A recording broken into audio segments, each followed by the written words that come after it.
Hello, again, this is Jim Dawkins with Living Sacrifice Ministries. It's been a while since I've last recorded or posted anything, and I apologize for that, for those who may have been waiting for something. I do have a few things I wanted to discuss in tonight's video, and one of them is something that comes in a message that I've entitled The Ultimate Faith. For those who've heard me speak in the past, you may have noticed a pattern of my messages in almost all of them in the past have come from the New Testament. In fact, I've even mentioned to other people that I seem to have I think for speaking not only out of the New Testament more, but even more so speaking about the experiences of Christ's interactions with people and the experiences that they have. We're going to, and not to say that those are the only thing of importance, but they seem to be the things that have impacted me the most, and therefore things from which I've gotten more messages than anything else. We're actually not going to be looking at that today. In fact, we're going to be going back to the first book of the Bible, to the book of Genesis, and to the man who we would find was given the promise by God that he would be the father of the nation of Israel. So we're going all the way back, although the primary text is going to be in Genesis chapter 22, if you want to go there, if you're following in your Bible, the first 19 verses. We're going to look back first. You don't necessarily need to go there if you have your Bible, but we're going to go back first to Genesis chapter 12 and be reminded that God here in Genesis chapter 12 had already instructed Abram, whose name he would later change to Abraham, that he was to leave his homeland. And he tells them, he says, I will make of thee a great nation, and I will bless thee, and make thy name great, and thou shalt be a blessing. Now, he says this in verse 2 of this chapter. Now, keep in mind, he tells him this without a whole lot of other specific instruction. Now, imagine if you could, getting instruction from anyone to just leave behind the home you know and go to a foreign land. We're not even talking about someplace you're familiar with, but just go and trust me, I'm going to take care of things from there, and I'm going to bless you and look after you. Now, you might say, well, yeah, if it was God, of course I would, but really, how many of us would do this, even if we felt very strongly that this came from God? And yet, Abraham did this. What's interesting is that God tells Abraham that he would be the father of the children of Israel. He would be the father of this great nation that would be blessed for many generations to come. And we know, and again, this is a part of the story we're not going to be elaborating on today, but having once disobeyed God in feeling that he needed to kind of rush God along because he wasn't getting on with things in his time frame, Abraham fathers a son in an adulterous relationship with his wife's servant.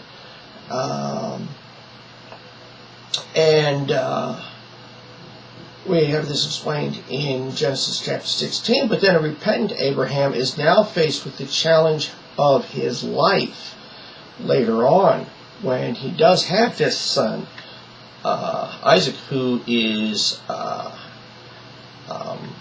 to be his heir, who is then going to be the man who would be the one who would father more children, and again be the one whose lineage would be the one to carry on as God had promised Abraham.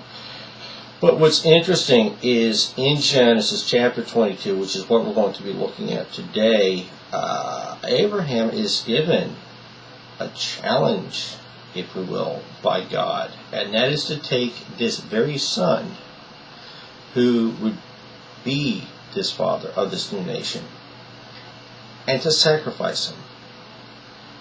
Take him and sacrifice him. Now let's look closely at what happens and the faith of Abraham and Isaac, and also the symbolism of these events as they unfold. Because as we start out and we open in the chapter, like I said, we're going to be looking at 19 verses, and we're going to be looking at the entire event here. Verses 1 and 2, we read here, "And it came to pass after these things that God did tempt Abraham, and said unto him, Abraham. And he said, Behold, here I am." He didn't hide it all. "And he said, Take now thy son, thine only son, Isaac, whom thou lovest, and get thee into the land of Moriah, and offer him there for a burnt offering upon one of the mountains, which I will tell thee of." Now, a lot of people get hung up on this word tempt in this passage. Now, we do know from Scripture that God never tempts anyone, and we read this in James chapter 1, verse 13, where we read, "Let no man say when he is tempted, I am tempted of God. For God cannot be tempted with evil, neither tempteth he any man." The word tempt, translated in English here, is very better translated from the Hebrew. And keep in mind, the text here was written in Hebrew, more to mean tested. Basically, God is testing Abraham's faith here. He's testing. He's putting forth a test to see, are you going to have the faith to trust me? Do you trust me enough that when I tell you to do something with this very son, who I told you will be the answer to the children of Israel, that I can see that this will happen? Now, we need to remember that there were accounts of sacrifice already mentioned in the Bible at this time. And although there were cultures where human sacrifice was taking place, we're not sure if Abraham was familiar with these, although we do know later on that the children of Israel would be exposed to some of these, would even, unfortunately, even partake in some of these. We don't know if Abraham himself was, but we do know this: God never gave instruction to sacrifice humans, and he never sanctioned or condoned such activity. Yet here he is telling Abraham to go sacrifice your son. Sacrifices were, however, recorded in the Bible going back as far as Genesis chapter 3, verse 21, when we see God himself sacrifice the first innocent animal to make clothing for Adam and Eve. God himself clothes Adam and Eve, who had tried in their own shame to make coverings for themselves out of fig leaves. God had to actually kill animals to cover them with skins. We read in Genesis chapter 4, verses 3 through 5, where Cain and Abel are both bringing sacrifices to God. And what's interesting here, although we don't have any accounting prior to this of them being taught proper sacrifices, we do see God show favor on Abel's, not on Cain's. We see they sacrificed very differently. And it stands to reason that if they sacrificed one favorably and one not favorably, that they had been shown how, that these sacrifices had been taking place, and they knew how to do this according to the way God had instructed, or the way Adam had shown them upon what God told them. So sacrifices to God had been made to this point.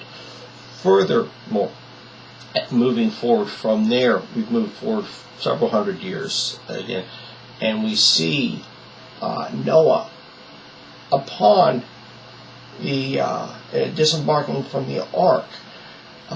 In Genesis chapter 8, verse 20, builds an altar and offers sacrifice to God. This sacrifice, again, is not one of atonement for sin as much as it probably was of thanks. And just to see an idea of all of the different kinds of sacrifices made, all one needs to do is look through the entire book of Leviticus and just see countless different rules and types of sacrifices made in the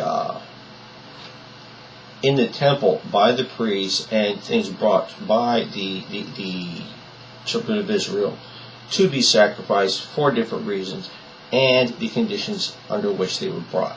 So we do see that sacrifices are in the Bible, although those last ones that I mentioned, the ones in Leviticus, of course, had not come into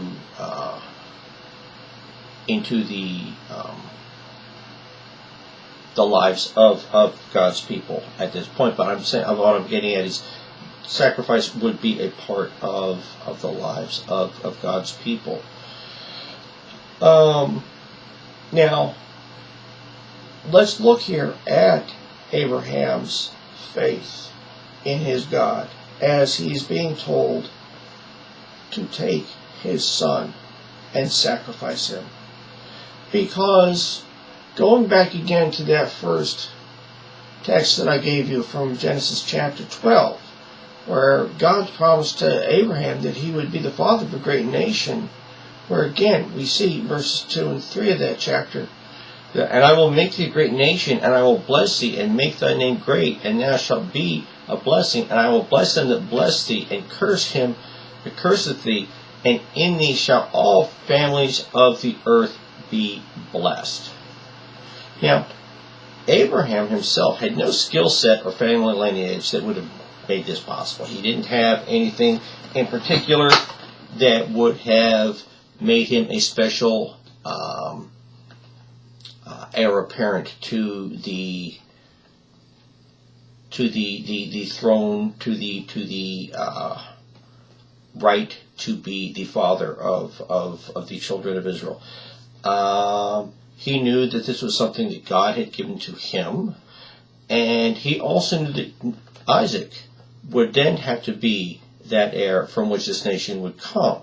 So when Abraham was given that command to take Isaac to be that sacrifice,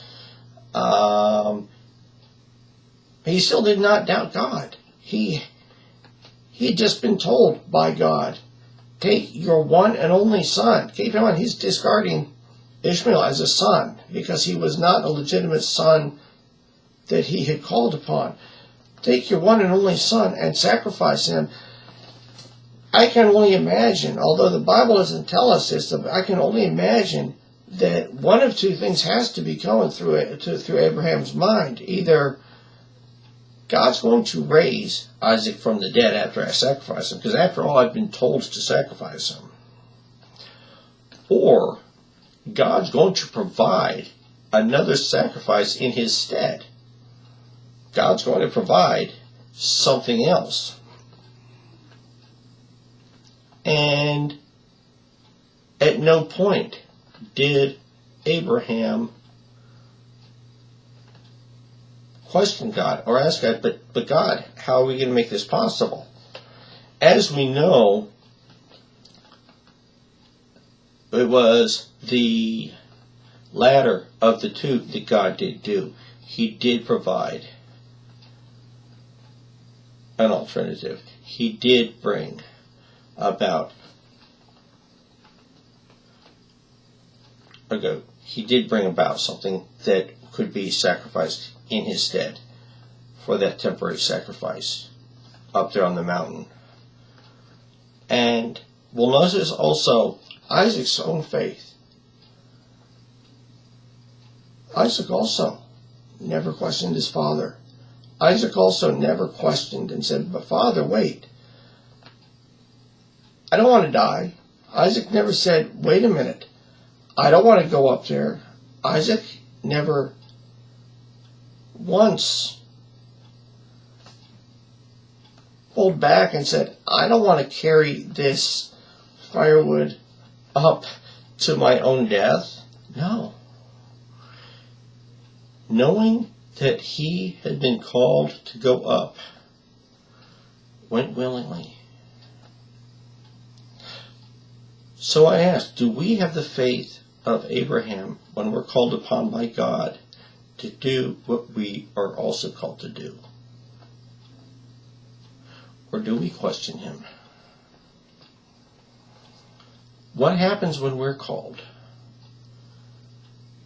And what happens when we question God?